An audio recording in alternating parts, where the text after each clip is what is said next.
Welcome to today's Leadership Live with me, Nathan Simmons, Senior Leadership Coach and Trainer. It is with great joy that I'm stepping back in front of a camera with you all to share some of these ideas. And as I said, I'm really excited. The amount of people that have engaged with this, have shown interest in this, has really energized me to get back in front of this beautiful, clean whiteboard and put some scribbles up there for all you beautiful people. So, what are we covering today? Hold on, let me go back.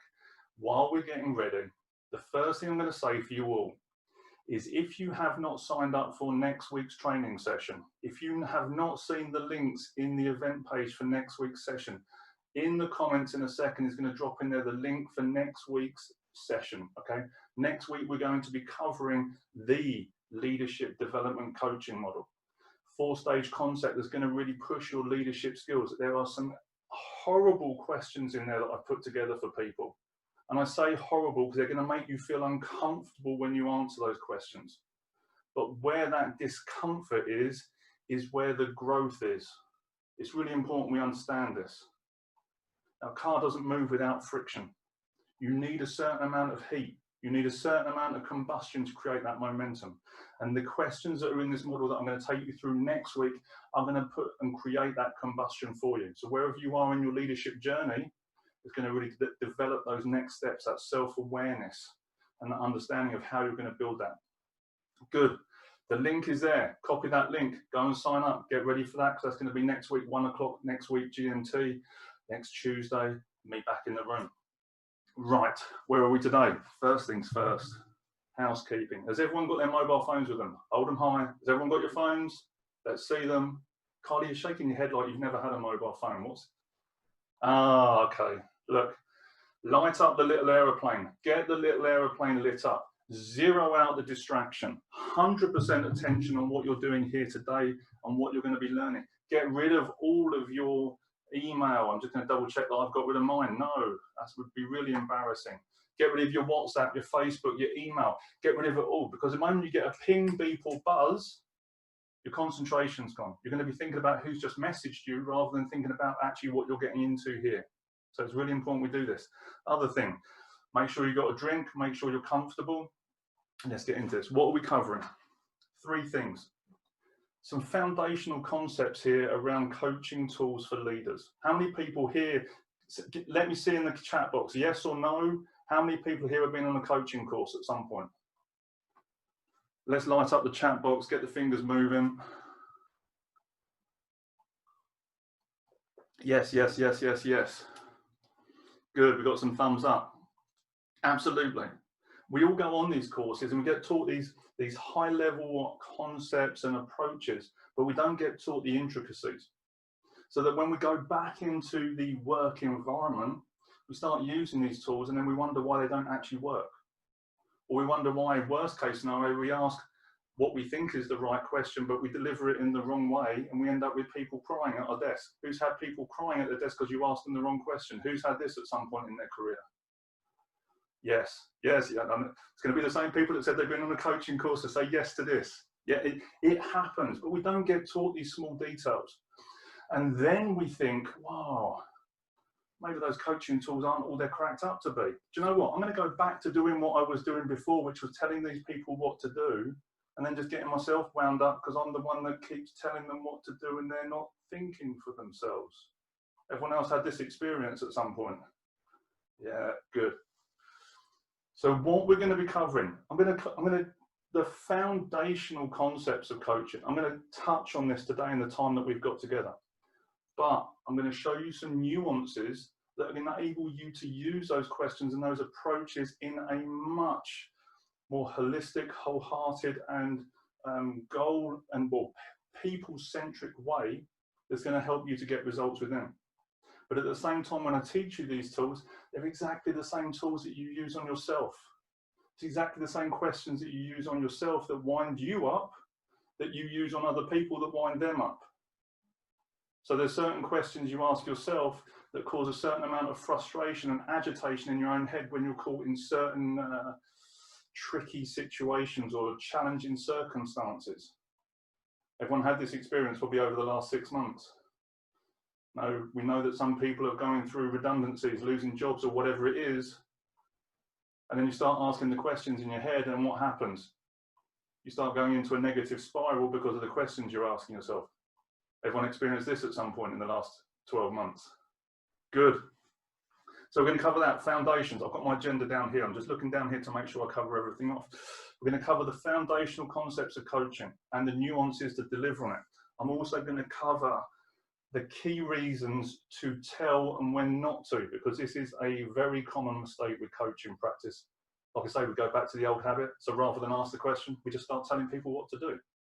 And then we're going to talk about how we create some intention behind that so we can actually enable people to move themselves forward. Is everyone okay with this so far with what I've covered? Good. So today's session, I'm going to run it a little bit like a coaching session as well. I will be asking you questions. Okay, everyone say I if you're okay with participation. Type it in the box, put your hand up, everyone say I. Good. It's a trick question, you know it is anyway. I'm just luring you in, like fishing. Let's do this. What are the different types of questions that we can ask people? So when we're working as a leader with people, when we're working with prospective clients, when we're working with relatives of individuals in our care, we ask lots of different types of questions. What are the different types of questions we've got? There you go, it's going to fly in. Open or closed questions. Open-ended, closed-ended, good. Open, fantastic. Open, closed, got reflective, good. Nice. Probing, nice. Wonderful. Oh, it's already, look, dad joke number 1 coming out here. I'm not a rabbit, you're not a frog, Stephen Paul. Let's not jump ahead, okay? That was the next question. He spoiled the punchline. So primarily we've got open and closed questions, okay? We have lots of different ones that kind of drop in and out of this. So from sales techniques, we have funneling questions where we want to get people down to an answer and close on them. We have push and pull questions where we want to get more information or push people to an answer, and we'll talk a little bit about that in a minute. We've got presumptive as well. Conscious question, nice, Dimitri, good. So it's just been about, but when we take all these up to the top level, it's just open and closed. So let me get this up here so we can see how this is working. We've got open and closed. So what is a closed question? I know this might seem like I'm teaching you to suck eggs. It's vital we understand this though, and I'll give you some subtle twists on this. Yes or no? Good. Good, good, good. Predominantly our closed questions are going to end in yes or no. Are you okay? Yes. Are you going out? No. That's it. We don't get any more information. So what are then, now I'm going to ask the question, okay, Stephen, you can jump in here at this point, is what do our open questions start with? Oh, good, Ian, I've seen this looking for a specific response. Absolutely. This is the point when we're getting to a close. No, is when we want to get that information, it's yes or no, and we know exactly which step we're going to be taking. So when we're looking at our open questions, how do we start our open questions? What are the key words that start our open questions? So we've got a how. What else? Frida Carl's coming with a tell me. Absolutely. Slightly different twist we've got on that, and that comes from a different question set that we can use. Explain, nice. So good. I might drop that in here at a very high level when we go into this in a minute. What other words do we have for our open questions? He says. So everyone's gone for the TED questions. Right, let's get these up here. I wasn't going to cover these, but we're going to do it super quickly. If you haven't heard of TED questions, okay, TED, it's not the furry dude covered in hand sanitizer from the film, okay? TED stands for tell me, explain, and describe. These are commonly called your pull questions. So what you're doing is you're pulling more information, and it's like you're getting the little thread in the cartoon jumper. You remember seeing those as kids? And you can see the little cartoon, he starts pulling the thread and the jumper starts unraveling. This is what these questions are doing. you're getting more information, you're getting to the end of the line, you're pulling up whatever's in the depth there, almost like a chain with an anchor, and you're slowly pulling it up so that the boat can move. So this is our TED, tell me, explain, describe. Really useful, but we're not covering that in complete today. So what else do I see coming up? We've got why, what, here we go. So our open questions: what, where, why, when, and who. Everyone with me on this? And like I say, this is foundational stuff. I know most of us are with this, but it's important we understand the power of what we're doing and how we're using this stuff at the right times and at the wrong times. Easiest way to remember this. He says, can we actually see that? No, it's a terrible colour to choose. 5 bums on a rugby post. So the H for the how becomes the rugby post, and the 5 W's become the backside sitting on the rugby post. When we want to remember our open questions, use this kind of idea. Okay, so what am I going to ask now? Now, it's important that we understand that not all questions are equal. It's important to understand that when we are approaching a situation, the words that we use dictate the actions that other people will choose. It's important we understand this. Whenever I'm working as a trainer, and we only have a very short amount of time to do this today, whenever I'm working as a trainer, I always start my sessions off with, what's the location of the nearest toilets? What's the date of the fire alarm test? What first aiders do we have in the rent? And what I'm doing is I'm clearly pointing out to people which one of these I prefer to use the majority of the time. And actually, it is using what?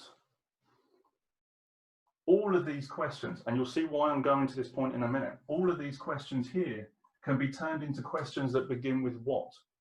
So if you're ever unsure which question to choose, or you need a little bit of time to think about where the question is going because maybe your emotions are getting involved, which you're going to cover in just a second, you can take that breather and start thinking about, how do I change this question so it begins with what?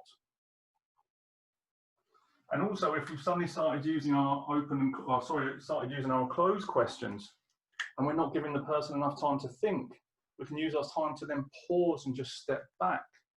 Okay, actually, what question can I ask that's going to get more information from this person? So what I'm already doing is I'm using the questions that I would apply to someone else on myself to generate a new thought. Because your brain can only focus on one thing. And that focus is controlled by the questions that you actually ask yourself to direct your thinking. It's important we understand this. So the quality of your day is in direct proportion to the quality of the questions that you start it with. So if you're using better questions, you will create better outcomes.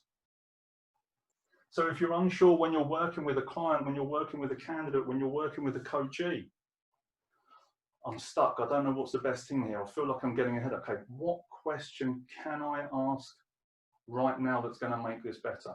So you start coaching yourself. And it creates an answer. Because the moment you put a question into your brain, it creates an answer. So whether you know the answer because you've read it in a book, seen it in a film, watched it on EastEnders last night, or have no idea whatsoever, the moment you ask yourself a question, your brain will fire up and start filling in the gaps for you. Hope everyone's with me on this. So if you all think about everyone that's in this session right now, and you think to yourself, there's one thing that is really frustrating me about my life right now. Could be personal fitness, eating habits, work, whatever it is. What's the question that comes up in your head? And it's not for sharing, but hear the question come up in your head about that situation that's most frustrating you right now. Can everyone hear it? Has your brain already put in an answer? And if it was a fairly negative question, it's probably giving you about 5 or 6. True? And it might be along the lines of, why am I so unhealthy? Oh, great. because you eat rubbish food, you watch Netflix all day, you don't exercise, and your brain just keeps going until you've had enough of it, and then you go and open up another packet of Pringles. Yeah? And this is the truth. But if you change the way the questions directed, actually, what is it I can do that's going to get me excited about my exercise, going to get me excited about my physical well-being? And none of you, well, some of you were thinking that just now when I asked the initial question, but even though you're not thinking about your physical well-being, the moment I ask you a question, you suddenly go, oh, what could I do to get excited about my physical well-being? And all of a sudden you think, oh, I'm going to go to a yoga class, I'm going to eat fresh fruit and vegetables. All of a sudden the ideas start coming in. Because the question is encouraging you to think. It's encouraging you to step forward. Trap though. Just because your question begins with what doesn't make it an open question. Because actually what a closed question is a question that is an answer of one word. What's your favorite color? Closed question. Just because we thought we were starting it with a what or something like that, we thought it was going to be an open question, was going to give us more information. No. So it's important we understand this as well. We want to use the open questions to get information, to get understanding, so that we can create dialogue. What's the one question or opening to an open question that I don't use very often? What do you think this is? I know some of you might know this, but what do you think is the key word in here that I don't use very often? Oh, they're good. There's a few people getting in there. Why? What's the reason? Who remembers this?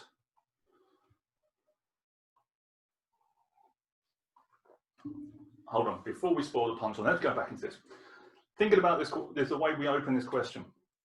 What's the first occasion anybody ever in your life asked you a question beginning with why? What was that first occasion?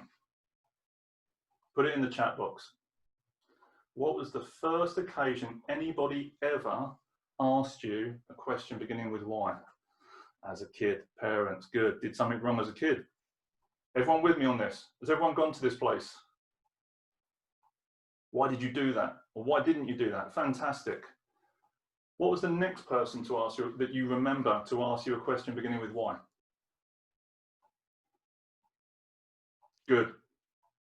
Good, good, good, good. What was the reason? What was the reason they asked you a question beginning with why? Not done homework. Exactly this. So we have to be really comprehend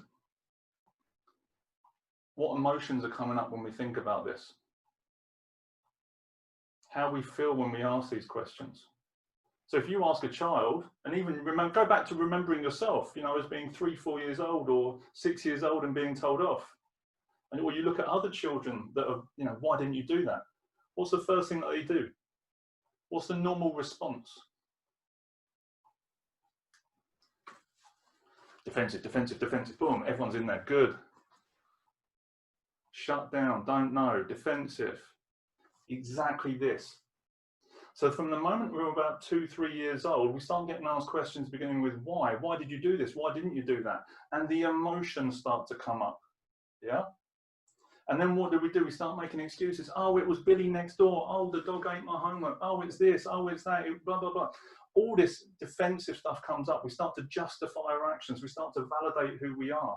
And we're backing that up with emotions. And we're starting to stress our brain out. So the fight and flight is starting to kick in. And then what happens is you grow up, you go to school, you go through these experiences. But then the moment that someone asks you a question beginning with why, you go back to being 3 years old and justifying and validating and defending what you did or what you think you didn't do in whatever situation it was that someone asked you that question. Because most of us are actually just adults or just children wrapped up in adult bodies. And we just think by our choices of language that we can make it more complex and people won't spot the fact that we're trying to, defend ourselves and justify what we did or didn't do. Everyone see this?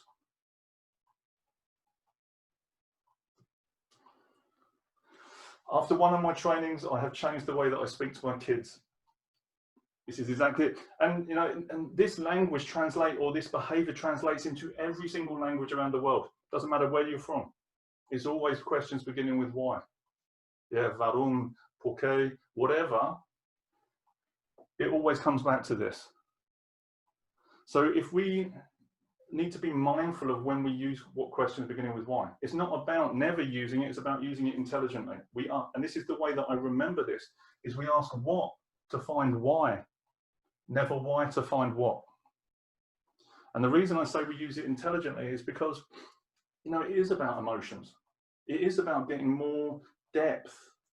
But if you suddenly run into a project meeting and you've got people that maybe haven't achieved what they said they were going to do, and why didn't you do that? You've now got a 27-year-old that feels like a 3-year-old being told off by their teacher. How do you think that conversation is actually going to develop and roll out? Now, it's about using the objective space. So we use a question beginning with what rather than why. And we create enough objectivity and space and distance in order for that person to actually answer the question. So what was the thinking that caused this to happen? Rather than why did you do that? So I take the heat and the accusation out by creating the objectivity and finding out the logic that led up to that, the thinking that caused it, the steps in the process so that we can improve the situation.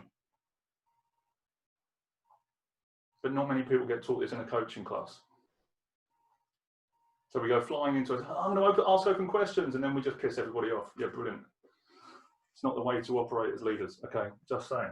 So it's important. Who here has heard of the 7 whys? 7 whys, 5 whys as a coaching kind of premise? Good. How would you use why to define a what? Good. I think I've covered that. Fantastic.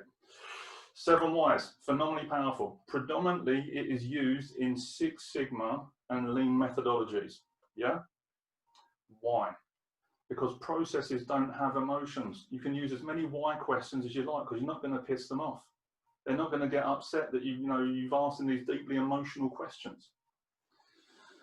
When we're doing it with people and we're working as coaches and as leaders, we need to be mindful that we're not just flying in there and trying to go to the depths of someone's emotions when they may not be ready for that, and you may not have built up the rapport to deliver that or to go to that space. So everyone right now, I'm going to take you through a little exercise just to build this a little bit. Think about a goal that you've got in mind, maybe for the end of this year, maybe for next year, something that's going on in your head. And I want you just to write that down super quickly. Whatever that goal is. And while you're doing that, you may have noticed that I frown a lot. I get the serious thing, I get this little, I'm going to need Botox in the next couple of years. I'm aware of that. I'm going to smooth that out while you're writing your goals down. Good. Everyone got something written down? Good. Look at that goal that you've written down. I'm going to use 2 questions to help you get some depth and clarity on this. The first question, what's the impact of you achieving that goal? What is the impact of that? Maybe to the people, to the business, to your family?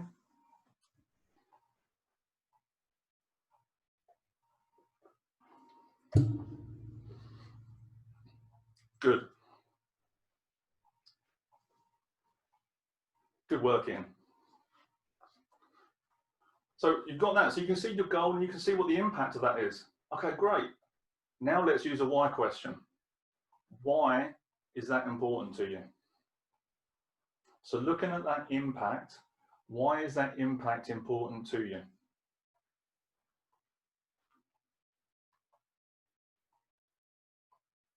Now you can start to feel the emotions coming up in relation to that.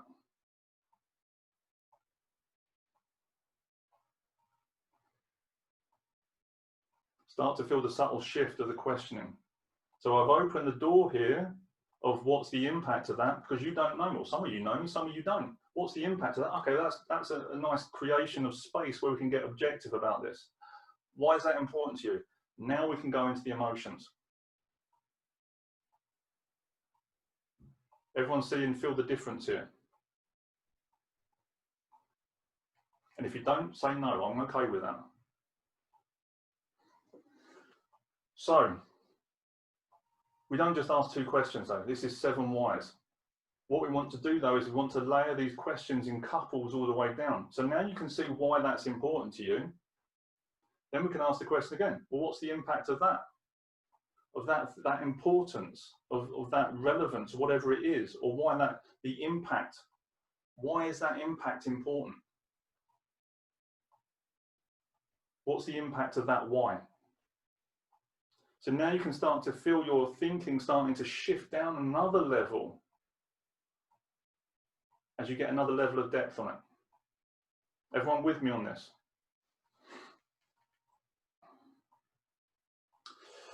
Good question. Would you say why in a positive space versus what in a negative space? It's all about the intention, it's all about the loading, Deborah. It is all about the emotional intent. We're going to cover that in a minute. I'm conscious of time, but I'm going to give you as much as I can in the next kind of 10 minutes or so. All about the front loading. Because, you know, it's all well and good saying that what creates objectivity in space, but if you add an expletive in the middle of that, like what the F did you do, that's not creating that objectivity. That's just going to create some emotional friction that you don't want to be getting into in the office, all right? So let's just be mindful of this. But it's important we understand when to use why, that we build up a relationship, we give people that objectivity, then we go to a why question. So it's important we use it intelligently and emotionally. And also, you know, if your significant other also says, why do you love me? That's not an attack on your emotions or your morals or your ethics. That's a great opportunity to have a really wholesome conversation about what's happening in your life, okay? So just be mindful about how we're using it and what emotions come up. And it's also the other way around. Where are your emotions when you ask a question beginning with why? So if you've got children, you've got someone at work, and maybe they've done something that didn't quite fit your expectation in your head, what emotions are coming up for you when you decide you're going to start that question beginning with why? Everyone's starting to think about what's coming up for them before they start throwing those questions out. Everyone with me on this? Good. Just quickly, before I cover these last 2 elements for you, what's been useful so far from just looking at the open questions in a different way? What's come up for you so far? Put them in the chat box. Let me know what's happening for you. Gives me a chance to have a mouthful of water. How is the thinking shifting? Layer questions, good. Layers and pairings of questions, nice, good. Opening things up with what? Absolutely. What is a closed question really? Can be. Didn't think of that. Absolutely. Connection between emotion and impact on the why. Absolutely. Good. So the what's the impact? Why is this important? You do this 7 times. You write down your life goals, your aspirations, your next year, whatever it is, and you do this 7 times. And it does get uncomfortable. It does, you know, it is. If it doesn't challenge you, it doesn't change you. And as Neil Donald Walsh says, I'm pointing at my bookshelf here, life begins at the edge of your comfort zone. So it has to push your thinking, it has to push you emotionally, and you will go into some depth there and some understanding. Say what again? Say that again. Or say that again. What and why? Oh, you ask what to find why, not why to find what. Good. Coaching mistakes. Let's get into section 2 here. Coaching mistakes. Slipping back into tell. How many people here have been on a coaching course and the first thing they've done when they've gone back out onto the floor, into their business, is just start telling people what to do? Everyone falling into that mistake? What's the reason? Because it's easier. We all know that. And it's quicker. It's quicker to tell someone what to do than it is to ask them 15 questions to help them understand themselves. But in truth, who here likes being told what to do? Who here likes being told what to do? Anyone? Good. Unless it's you telling yourself. Just to confuse things. Doesn't make any sense, does it? But who here at 14 was being told what to do by their dad, and you said, I'm not going to do what you said I should do, even though I know you're right and you're 40, and I'm 14 and I know better than you. And then your dad goes, yeah, fine. And then off you go and do the thing, and then you realise your dad was bloody right, and now you've got to find a way to tell him that he was right without letting him feel like he's right, and because I'm adolescent and full of hormones. Oh. So it's just about being aware of this. No one likes being told what to do. And in truth, you have no right to tell anyone what to do. Okay? You can only do two things: be the example and be the invitation. If you want people to ask themselves better questions to get better results, you have to lead that by being the example and inviting them to ask those questions of themselves when you're not there. Now, if you're not doing it for them when you are there, they won't learn to do it for themselves when you're not there. So when you have a day off and you come back the next day and you wonder why nothing's been done, it's because you weren't there to tell them to do it in the first place. And by doing the coaching side of things, you're actually starting to foster an approach and an idea that is helping those people to develop their own thinking. Parenting and leadership are not two sides of the same coin, they're one and the same thing. No, and no parent wants their child to be equal to or less than them. No parent in their right mind. And it's the same with leadership, is we want the people in our teams, in our care, to supersede us so that they can fly the proverbial work nest and go and do a better job than we did and go and get a pay rise above what we did. But if we're too busy telling them what to do, they won't ask themselves better questions in order to evolve and move on. So it's really important we understand the power of these questions that we're using. Slipping back, it is easy. I'm just looking down here. Only two reasons to tell people what to do: if it's dangerous and if it's urgent. I will cover this in future sessions when we're looking at feedback. If it's dangerous and urgent, we don't ask questions, we just tell people. Now, if it's Jack Bauer at the end of 24, if anyone's watched that previously, and there's a bomb and it's about to blow up New York City, and there's a red cable and a blue cable, and you come up and go, "Hey, Jack, how have you experienced this situation before? What did you do last time?" Jack's like, "Yeah." If it's dangerous and it's urgent, we take action, okay? And we maybe have to take over, or we tell people what to do. It's all good. But when we've got time to coach, we ask the questions because we want that person to develop their thinking. We want to inspire them to come up with new answers. And actually, some of their answers may even be better than your answers because they're at the coalface doing the work when actually you're more abstracted than they are. They've got better insights.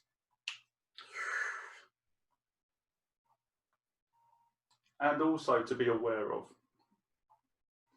just because you're asking them a question in a certain kind of way that gives them or makes them answer in the way that you have in your head, is that really an open question? If you are, you've got the answer in your head and you're asking it in a way that makes them say exactly what's in your head, is that coaching? No, that's called leading questions. And leaders, great leaders, don't use leading questions, okay? So let me get on to point 3. What is it you actually think of those people when you're doing this? What is it you actually think of that person that you're working with and coaching in floating speech marks when you're using those leading questions?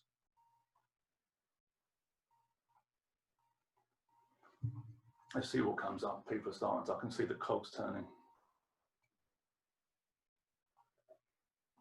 Trying to create a clone of yourself, not a lot. They're not learning. Good. Beneath you, oh, cool, that's a strong one. Good one, Corey. This is the truth. And it's, you are trying to manipulate them, absolutely. And you're creating this need environment. You're not creating a necessity. You're not making yourself obsolete. And as the sole responsibility of a leader is to create more leaders so that they can go beyond what you did, as I just said. You want them to come out with your idea. Absolutely. All you're doing is boosting your ego. I love this. Some great content here. Something I learned a few years ago, and it's really important. I joke that I wish I'd learned this maybe when I was 16 and I wouldn't have been such an arse between the ages of 16 and 28. It's not guaranteed, but if maybe there was a glimmer of hope if I'd learned this, is this. What you think of people is how you treat them. Let me say that again, because that's a serious brain tattoo. What you think of people is how you treat them. And I will cover this again when we do feedback and certain other elements. Because if I think you're an idiot, how do I treat you? Like an idiot. Good. If I think you're an idiot, will I bother asking you questions to encourage you to think differently or to develop you? No. Because I'm too busy thinking you're an idiot. How many people, and even as a leader, and maybe we've done this in our careers. I'm not saying I'm 28, Carly. I'm saying when I was 16 to 28, I'm blatantly, you know, a little bit grayer in the face these days than 28. But even as leaders, and we've done this at some point, well, I don't treat them any differently. And maybe you're having that conversation at the coffee machine or the printer, oh, that so-and-so is a real pain in my backside, and da-da-da-da-da, and something, and say, well, I don't treat them any differently. I treat them just the same as everybody else. Has everyone had that conversation at some point in their career? At some point, maybe they've had an inkling they don't like someone, there's a frustration. How many people here have called up their customer services for their mobile phone company or their TV providers this year, and the person's telling you exactly what they need to read off a script, but you're thinking, you're mugging me off? Has everyone had that? So they're telling you exactly what they need to read to you verbatim, and you've got this feeling, doesn't feel right. Has everyone had that? Good. And it works the other way. So don't think just because you're a leader and you're running teams or running projects that you're exempt from this, because people can feel what you're thinking before they hear the words coming out of your mouth. It's like one of those old school aeroplanes with the banner, you know, and you see in like the old films with the advertising banner flying out behind it. And you can almost read it as it flies through the person's head. Oh, you think I'm an idiot? Brilliant, thanks. And if you treat me like an idiot for long enough, what do you think I'm going to do? I'm going to act like one. Why? Because you're paying me enough money and you think I am, so I might as well do the job description. So am I going to start thinking for myself? No. So it's really important how we're projecting this stuff onto people. Valuable lesson in this one. The moment that you judge someone, you cannot influence them.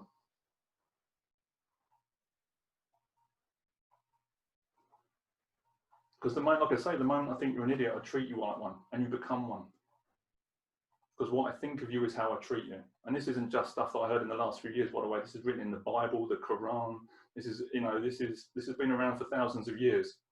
It's amazing how few people take this information on board and apply it to their business and their coaching.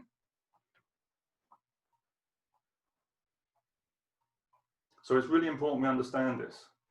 So as we go back into that first part and we start thinking about, actually, well, what is the power of using question beginning with why and what? Well, actually, what emotions were coming up for you when you started asking that question beginning with why of that person that maybe did something wrong or didn't achieve what you expected them to achieve?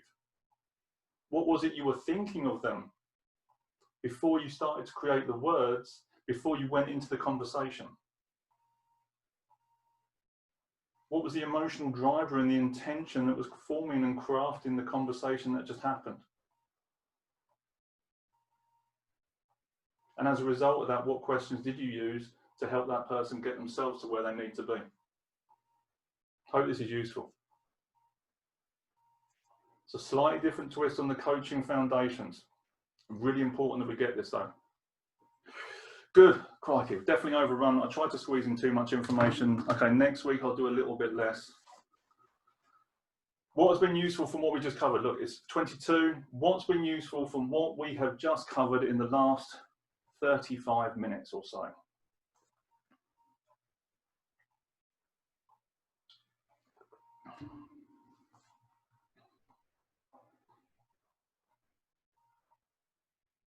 Good, good, good. Good stuff coming up. Lead the example with the invitation, absolutely. Nathan's back, definitely am. Good, good, good, good. So a couple of things, I'm conscious of time, so super on point here. For stay until the end of the session, there is going to be a link popping up in that chat box, 9:40 p.m. now, but this is so good. Thanks to Singapore. Deborah, thank you for being here from Singapore. What an amazing thing.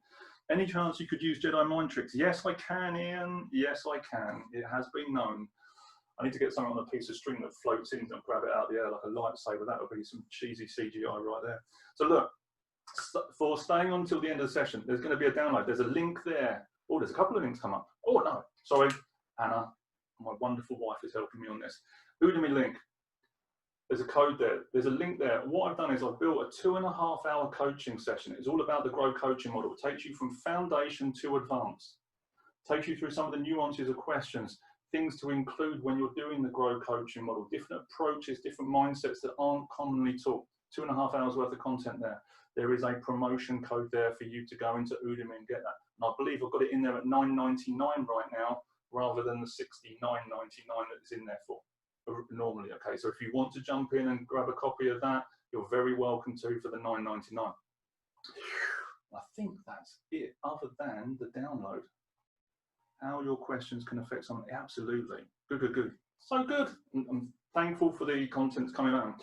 Finally, for being reminded, the download, for staying to the end, there's going to be a link that's going to pop up there. There is going to be a beautiful infographic. I say beautiful, I'm biased. I made it myself. Of some of the key content that I created and shared in this session for you.